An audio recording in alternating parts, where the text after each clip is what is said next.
Kumusta mga buhayan na pinusturahan ng barong? Tayo pinakabuod ng korupsyon mula noon. Muting tugon sa industriyang lubog, lunod gutom. Kalayaan talaga sa misulang mga paraon. Tayo'y mga animal sa nasyon o lugar.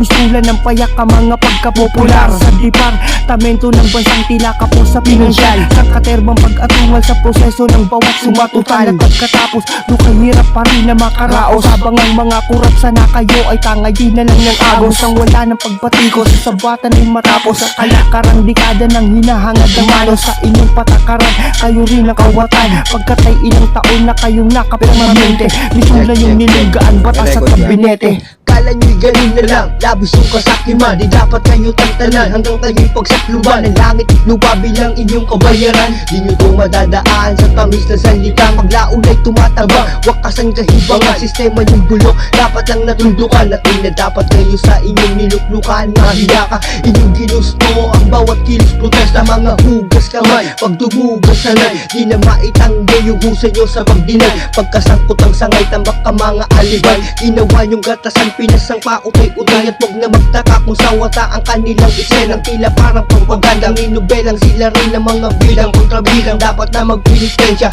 mula Malacanang tapos hanggang dun sa Luneta. Akala nyo tapos na ang misulang pag-usisa. Marami ang sabot, tawagin kayo nakakosa. Dumanas ng balila, italaga sa tarima. Ang sama muwata sa kanila. Di na dapat itanong kung sino ang mga unang nawalan ng potensya. Kung sa bagay, ganun ugali ang gusto nila na ugaliin sa kanila. Dahil sila nagganit sa posisyon ng gagamit. Dapat lang silang sa rehas ay sumabit. That's right, na parang nagpipisan sila nga amin. Tsaka bakit? Sino ba ang unang dapat nagkaroon ng habag? Di ba't sila rin ang salarin ng bawat paglabag? Kung paiiralin natin ang pagkaduwa sa kanila'y malamang patuloy tayong pupugaran ng kurap. Binabagabag na kaya sila, ano sa palagay mo? Yun ay di ko rin masabi o kailangan lang siguro talaga ito na mangyari.